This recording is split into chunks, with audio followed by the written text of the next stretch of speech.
Hello, everyone, and hello, brothers, sisters in the Lord, wherever you are. I hope you are all doing well. I hope you are all okay and your families. So, this is another second video edition of Raw Sounds, my second video recording. And today I have been reflecting on God's word in Jeremiah 29, verse 11. Remember, it's a very common scripture. We used to quote it, but sometimes I think we quote it without really thinking about it deeply. In which the Lord says, I know the plans I have for you, plans for good and not for evil. The Lord says in it that He doesn't have plans for disaster for us. And His plans for us are there to give us a future and a hope. And I've been thinking and reflecting on this scripture because there are times in our lives when it's like things are not even just going anywhere. And we come to doubt that word. We come to doubt if God is really there. We ask ourselves, God, are you really there? The past few weeks I've been going through that kind of a phase. I haven't asked God that are you truly there, but sometimes there are thoughts that try to come. And of course, the Bible tells us that what? That the devil will always come to condemn, to judge, to remind us of our past so that we should go back to that past. And there are times in our lives when God has a good plan for us, the devil always wants to come and foil that plan. So he brings us so much adversity such that we will refuse that things are going forward. We always think that things are going backward or things are going worse. No doubt that is why God gave us that scripture in the Bible where He says, I can't remember the exact page or verse, but where He says, your future days will be better than the later days, than the days past. That scripture is there for such times. When we feel like, oh, last year was better, this year is horrible. We need to remind ourselves of that word that God says, your future is always going to be better than your past. Because the plans that He has for us are plans for good and not for evil. To give us a future and a hope. Future, a better future, and a better present, a hope of a better present. That is how I see it. And so today I have been thinking about these things because it's been like one thing after another. It's like there is an entity that is there to hold me down, that I shouldn't go forward, to make me feel like my past was better. But I refuse to listen to that. I refuse because my God, in His constitution, which is the Bible, says that my future will be better than my past. And He says He has plans for me, and the plans are to give me a future. And for today, He gives me hope of a better things. So I prefer to hang on to His word. No doubt the Spirit of God has been putting that word in my head because we all go through those moments. Moments when the enemy senses that the blessings of God are coming and he stands on the way. No doubt, I remember now the scripture in the Bible that said that Daniel prayed.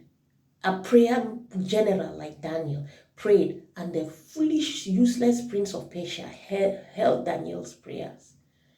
Daniel too could have thought that where is the God that delivered Shadrach, Meshach, and Abednego, that delivered us from the fire? Where is the God that was there and closed the mouth of the lion? He should have been like, why is this prayer not happening?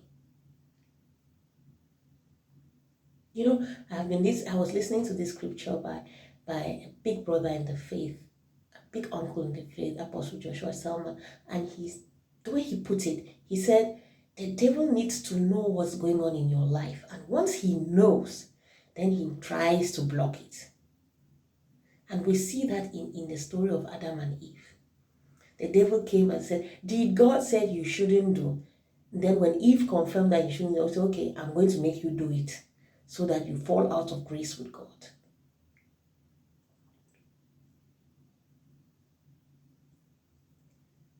And so I believe that when we are passing through these things, the devil has somehow gotten wind through familiar spirits that we are about to do X, we are about to do Y, we are getting more comfortable in our finances. Things are beginning to smile up, and we are seeing that the next day will be sweeter because we are going to receive this, because we are going to get engaged in this. And through the familiar spirit, he learns about it. They are hanging around us. And then he comes now to make sure that it doesn't become like what it's supposed to be. He brings trouble. He destroys everything. Indeed, he came to steal, kill, and destroy. So today, I come with this word in Jeremiah 29. I listened to another message from the late Pastor Monroe, Miles Monroe. And what did he say? He said, every believer should wake up in the morning holding Jeremiah 29 verse 11 in their heart, knowing that this day, the plans of God for me are good, not for evil, not for disaster, to give me a future, making sure that my tomorrow is good, and give me hope that today will be super. And he also said that we should hold, every believer should start their day also with, I think it's Psalm 27, in which the psalmist said that my trust is in the Lord. And no matter what the enemy does, I know he's there for me. Something like that. Well, I can't really look because I don't have my Bible around me. But yeah, I think it's Psalm 27. So I was reflecting on this. And then the Holy Spirit has been putting this song in my head that ties down to these things. So, as usual, it's not perfect, but then it is raw sounds. So the song goes like this. It's, I think, a remix of, or a remaking that the Spirit has done in my mind of an old song. And so it goes like this. You are the reason why I rise and pray. Why I rise and pray. Why I rise and pray. Oh, you are the reason why I lift my voice. Why I lift my voice. Why I lift my voice. Lord Jesus, you are the reason why I go to praise you. Why I go to praise you. Why I go to praise you. You are the reason why I go on my knees. Why I go on my knees. And why I lift my hands. Oh, you are the only God. Oh, you are my healer. You are my healer, Redeemer and my strength. Oh, you are Redeemer.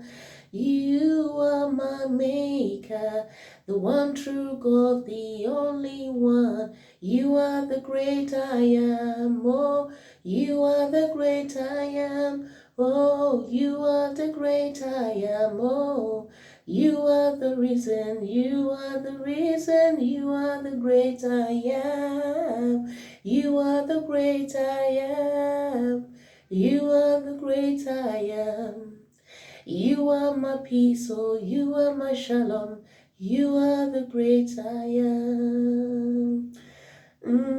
You are the reason why I fall on flat, why I lay down flat, why I raise my voice in prayer. You are the reason why I shout and dance, why and dance while I scream in praise. Oh, you are the one, oh Lord. You are the Father, oh. You are the King, oh. You are my Nisi. You are my El Shaddai. That is why you are. You are my peace, my healer. You are my only true God. You are the one, oh, you are the reason. You are the great I am, oh. You are the great I am. You are the great I am, hey. You are the reason. You are the Father. You are the great I am. Ah, you are the great I am.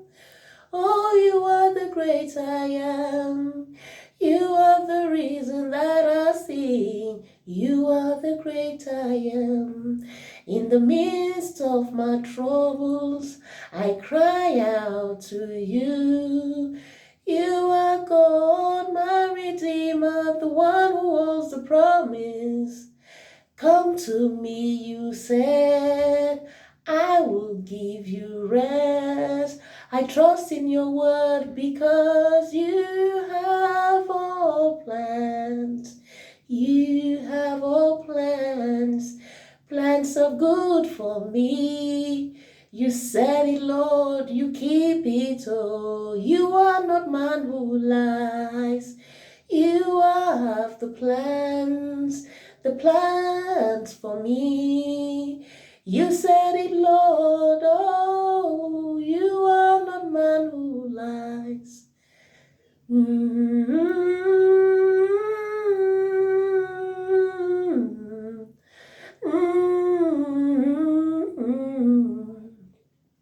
You are the reason. You are the reason. You are the reason. I wake up, I sing, I shout, oh Lord, because of you. You are the reason. You are the reason. You are the reason, Lord. The only reason I am alive, oh Lord. You are the great I am, oh. You are the great I am, hey. You are the great I am, hey. You are the great I am, oh, you are the great I am. You, hey. You are the great I am, oh. You are the great I am, oh. You are the great I am, Lord Jesus, you are. You are the great I am. You are the great I am. You are the great I am. You are the reason why I bow to pray, why I make raw sounds, why I sing for you. You are the reason why I lift my voice, why I bow my head, why I am alive. You are. Yes, he is, and he is the great I am. So that's the song, and that's the words that I have for today in this recording. I hope it did minister to somebody who is somewhere going through similar situation. And I hope that you will shake off that gloominess from around you and remember that you have a God who is there for you and whose plans for you are plans to give you a future and a hope. His plans are not for disaster, they are not for evil. And cling on to those words. I am clinging onto them right now. So we are going to stop here for today. And I bring you greetings and love from this way. Remember, Jesus is on the throne. He loves you. He's there for you. And all you need to do is to accept him in your heart. And he will make sure that the plans of his heavenly Father, the plans of his Father, those plans that are for good and not for evil will come to pass in your life. Have a blessed day. The Lord loves you. Shalom.